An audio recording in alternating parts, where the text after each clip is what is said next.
देखो बहुत इंपॉर्टेंट है, मोस्ट इंपॉर्टेंट। जब हमारा स्टील स्ट्रक्चर्स खत्म हो जाएगा ना, तो मैं तुम लोगों को कुछ ऐसे टॉपिक्स के बारे में बताऊंगा जिन्हें तुम अगर पूरा स्टील नहीं पढ़ो तो भी चलेगा, लेकिन उन टॉपिक्स को एग्जाम से पहले जरूर पढ़ लेना। 10 टॉपिक के आसपास है बस। और मैं ये कह रहा हूं, अगर तुम्हारा स्टील 10 मार्क्स का आ रहा है तो 10 के 10 तुम्हारे आ जाएंगे। 10 के 10 नहीं आते तो 8 या 9 मार्क्स तुम्हारे कहीं नहीं गए। सिर्फ वो टॉपिक्स कर लेना, 10 टॉपिक्स। सोचो बताओ, हम इतनी मेहनत कर रहे हैं, वो 10 ही पढ़ लेते हैं।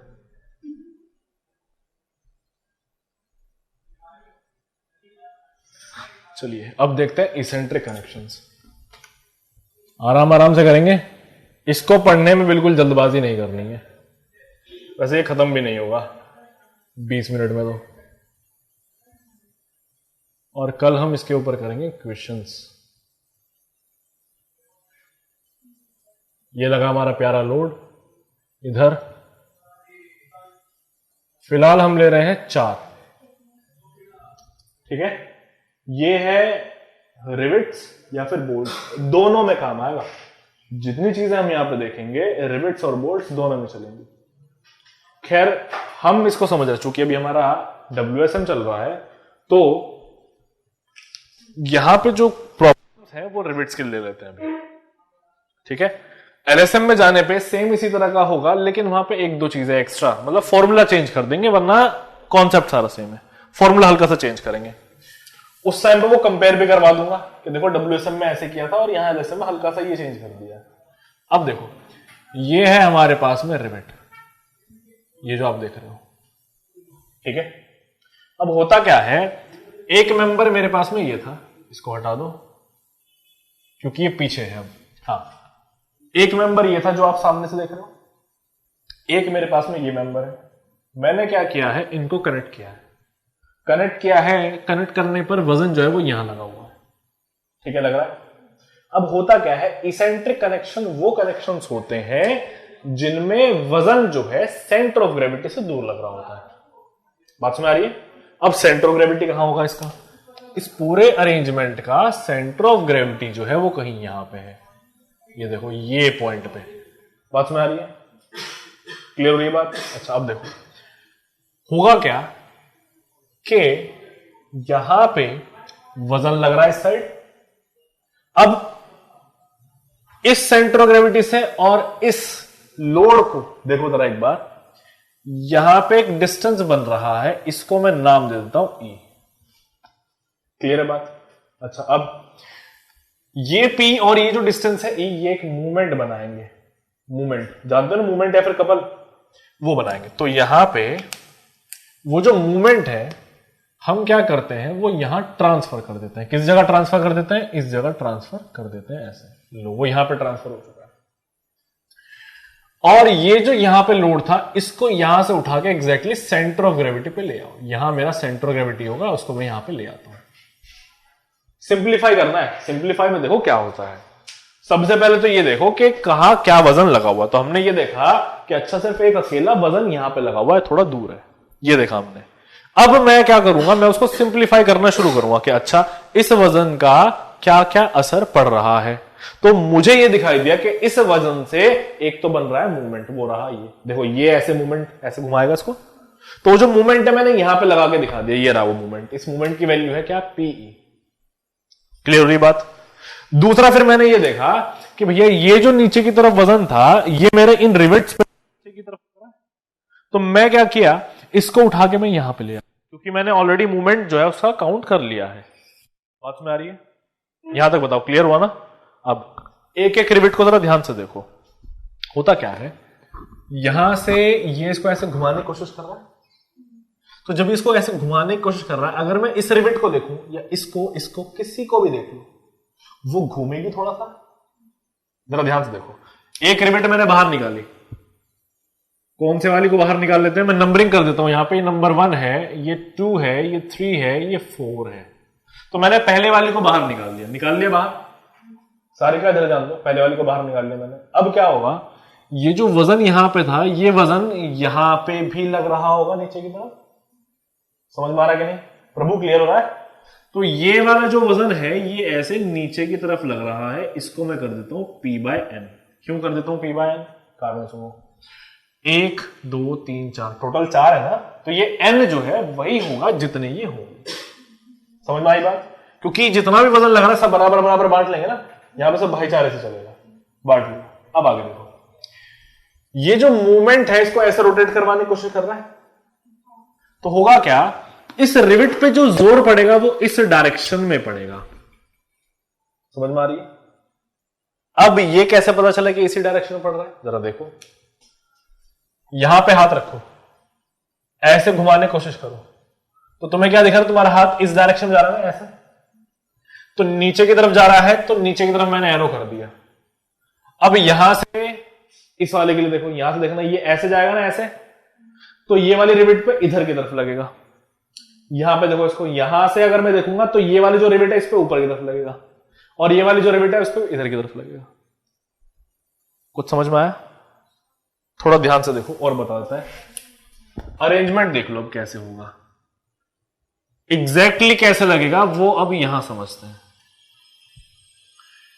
ये जंक्शन हो गया, कौन सा वाला? ये वाला, या फिर मेरा सेंटर हो गया। यहां से हम एक लाइन को ड्रॉ करेंगे, कहां तक? इस सेंटर तक।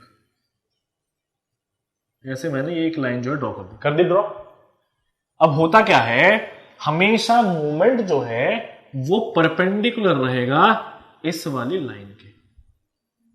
ये देखो परपेंडिकुलर है। ऐसे अगर मान लो मैं यहां पे अपनी एक रिविट को काउंट करूंगा, बनाऊंगा यानी कि, तो यहां पे नीचे की तरफ फोर्स कौन सा आएगा? P/N। ये आ गया। यहां से सेंटर को ज्वाइन करो इसके, ऐसे मैंने ज्वाइन कर दिया, ले लेते हैं कि थोड़ा सा नीचे जाना, ठीक है। अब यहां से भी 90 पे ही बनाओ, ये बनेगा।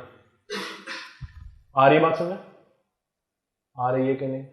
उसी तरह यहां पे मान लो मेरे पास में एक रिविट रहेगी, ये रही रिविट। यहां से फिर से एक सेंटर लो, ऐसे ये ज्वाइन किया मैंने। ज्वाइन करने पे यहां से नीचे की तरफ जाएगा P/N, जा रहा है नीचे, लेकिन यहां से ऊपर की तरफ जाएगा 90 डिग्री पे। क्या? ये मूवमेंट की वजह से।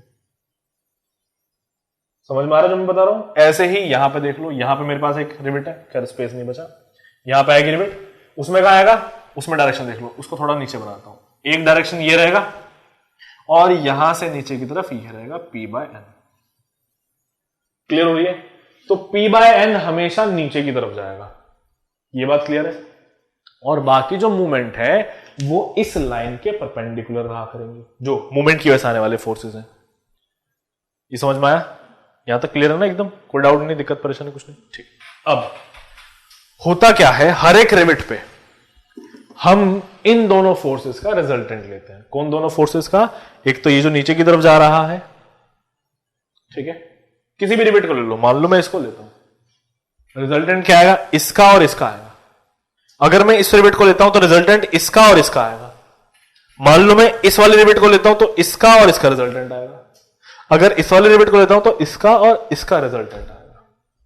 ये क्लियर हो रहा है ना? कोई दिक्कत नहीं है? ठीक है। अब होता क्या है, इस रिजल्टेंट को निकालने के लिए हमें चाहिए होते हैं एंगल। क्या चाहिए होते हैं? एंगल चाहिए होते हैं। कैसे एंगल चाहिए होते हैं? एंगल चाहिए होते हैं किसके बीच में? जरा वो देखो, इस नॉर्मल वाले के जो कि नीचे की तरफ जा रहा है, और ये जो आप इधर जाता हुआ देख रहे हो, इनके बीच में क्या एंगल बनता है? वो ऐसे ही यहां पे बीच में क्या एंगल बनता है, यहां पे क्या बनता है, यहां पे क्या बनता है, वो एंगल लिए जाते हैं। बात में आ रही है? ठीक है। तो अब क्या करेंगे, हम धीरे धीरे एक एक चीज को निकालना सीखेंगे। कैसी चीज है? सबसे पहले तो आपने P/N, एक तो फोर्स यही निकाल लिया, समझ में आ रही बात? अब आप क्या करोगे, इसको भी तो निकालोगे ना कि ये फोर्स की वैल्यू क्या है। कैसे निकालोगे? अभी तो आपको सिर्फ मूवमेंट पता है ना? तो हम क्या करेंगे, अब उसकी वैल्यू को भी निकाल लेंगे। इसको नोट डाउन कर लो। अब यहां देखो, यहां तक तो सब समझ गए थे। इस P/N को मैंने नाम दिया F1, इसको मैंने दिया नाम F2। यहां पे भी यही होगा F1, ये होगा F2, यहां पे होगा F1, ये होगा F2, ये होगा F1, ये होगा F2। ये जो एंगल है ये किस किसके बीच में होगा? ये F1 और F2 के बीच में होगा। समझ में आ रही बात? अच्छा, और ये जो एंगल है इसका डायरेक्शन कैसे पता चलेगा, कैसे लेना है वो सुन लो। रोटेशन हमारा जिस तरीके से हो रहा है ना क्लॉकवाइज, तो हम क्या करेंगे, क्लॉकवाइज ही जो है ये एंगल होगा। यहां पे भी देखो, यहां पे ऐसे क्लॉकवाइज एंगल बनेगा, यहां पे फिर यहां से क्लॉकवाइज एंगल बनेगा, यहां पे फिर ऐसे क्लॉकवाइज एंगल बनेगा। समझ में आ रहा? अब इस मूवमेंट की वजह से जो यहां पे जनरेट हुआ, ये रहा मूवमेंट। रिविट्स जो भी हैं ये रोटेट करने की कोशिश करेंगी। जब भी रोटेट करने की कोशिश करती हैं तो टॉर्शन होता है ना वहां पे, रोटेशन टॉर्शन एक जैसी चीज है, रिलेटेड होता है। तो यहां पे उसमें टॉर्शन आएगा, जब टॉर्शन आएगा टॉर्शन में होता है शियर स्ट्रेस। फॉर्मूला जो है हमारे पास में T/J=τ/r, ये फॉर्मूला है सॉम का। सॉम में टॉर्शन चैप्टर भी आप पढ़ोगे तब आपको ये फॉर्मूला आएगा वहां पे पढ़ने में। तो ये जो टॉ आपके सामने है ये शियर स्ट्रेस, टी टॉर्शन है, जे पोलर मूवमेंट ऑफ इनर्शिया होता है, लिखा है कहीं पे, हाँ पोलर मूवमेंट ऑफ इनर्शिया होता है, ठीक है। और आर जो है ये डिस्टेंस है कहां से, इस सेंटर से उस रिविट के सेंटर तक, जो भी आप कंसिडर करोगे उसके लिए, ठीक है। क्लियर हो रही बात? अब यहां पे हम फिर फोर्स कैसे निकालेंगे वो देख लो। मैंने सबसे पहले तो शियर स्ट्रेस निकाल लिया, इसको रीअरेंज करा, शियर स्ट्रेस निकाला। कैसे रीअरेंज करा, यहां पे टॉ है T/J/r कर दिया मैंने, आर ऊपर चला गया, आ गया वो। शियर स्ट्रेस में अगर मैं एरिया का मल्टीप्लीकेशन कर दूंगा तो फोर्स मिलेगा ना मुझे, तो मुझे उस टॉर्शन की वजह से जो भी फोर्स है वो मिल चुका है, यहां पे मिल गया। अब बात आती है कि मैं यहां पे टी कैसे निकालूं। टी की वैल्यू PE के बराबर होती है और जे की वैल्यू समेशन ऑफ AR² हो जाएगा। ये क्या है, देखो तरीका है, AR²। कैसे किया था, जैसे समेशन लिखा है ना वहां पे, देख लो इसका मतलब क्या हुआ, J = A1R1 का स्क्वायर प्लस A2R2 का स्क्वायर प्लस A3R3 का स्क्वायर प्लस A4R4 का स्क्वायर, ये हो जाए। यहां पे देखना अभी फिलहाल 4 है ना, इसीलिए वहां पे 4 तक है, अगर ज्यादा होता तो ज्यादा होता। अब पहले वाले का जो भी एरिया होगा वो रहा वहां पे, R1 ये डिस्टेंस होगा, ऐसे ही ये वाले का जो भी एरिया होगा वो है A2, R2 ये डिस्टेंस होगा, पहले वाली का जो भी एरिया है वो क्या होगा A3 और R3 हमारा डिस्टेंस होगा, पहले वाली कह रहा हूं सॉरी थर्ड वाली। ऐसे ही फोर्थ वाले का जो भी हमारे पास एरिया होगा वो होगा A4 और जो डिस्टेंस है वो होगा R4। क्लियर है बात? जे निकालना सीख लिया, तो बचा ही नहीं है कुछ। तो आपने जब यहां पे एरिया क्या होता है, π/4d² होता है, डायमीटर वगैरह रख करके आप निकाल लोगे। लो आपके पास फोर्स की वैल्यू आ चुकी है, रिवेट्स का डायमीटर सेम मिलेगा। अब ये फोर्स की वैल्यू आ गई, देखो यहां पे मैं तुम्हें बता दूं, हो सकता है डायमीटर डिफरेंट दे दे। अब समझो तरीका बताता हूं, जो यहां पे हम रिजल्टेंट निकाल रहे हैं ना वो किसी एक पर्टिकुलर रिवेट के लिए निकाल रहे हैं। पर्टिकुलर रिवेट यानी कि मान लो इसके लिए निकाल रहे हैं, तो इसके लिए F1 की वैल्यू जो भी आएगी, F2 की वैल्यू जो भी आएगी वो यहां रखो, इसके लिए जो भी थीटा एंगल होगा वो यहां रखा जाएगा। मान लो आप इसके लिए निकालते तब F1 की वैल्यू जो भी होती वहां यहां रखते, F2 की जो भी वैल्यू होती यहां रखते, और cos थीटा जो आप देख रहे हो, थीटा जो भी यहां पे होता वो वहां रखते। समझ में आ रही बात? मान लो कि सभी का एरिया डिफरेंट है, सभी के आर की वैल्यू डिफरेंट है, ऐसा हो सकता है, वैसा होगा नहीं, लेकिन अगर मान लो ऐसा है तो क्या होगा, जे तो सभी के लिए निकाल पाओगे ना आराम से, सभी का एडिशन हो रहा है। अब देखते रहो, जे यहां पे रख दिया, TPE ही रहेगा वो यहां पे आ जाएगा, आर क्या आएगा वो जरा समझो। यहां पे आपके जिस भी रिविट को आप काउंट करोगे, मान लो आप इस वाले रिविट को काउंट कर रहे हो तो उसके लिए आर की वैल्यू आ जाएगी, समझ में आ रहा है, और उसी रिविट के लिए एरिया की वैल्यू आ जाएगी, तो उसके लिए F2 मिल जाएगा ना, वो फिर यहां रख देना। मान लो आप जो है इस वाली को काउंट कर रहे थे, तो इसके लिए जो भी एरिया होता तो वो यहां आ जाता, इसके लिए जो भी आर की वैल्यू होती वो यहां आ जाती, और जे तो सभी के लिए सेम रहेगा और टी भी सेम रहेगा। क्लियर है बात? सारा समझ में आया? रिजल्टेंट कैसे निकालते हैं, क्लियर हो गया? कल इसी के ऊपर हम लोग जो है और भी डिस्कशन करेंगे रिजल्टेंट के ऊपर। वैसे टॉपिक यहां पे कंप्लीट हो गया, खत्म हो गया पूरा, ठीक है।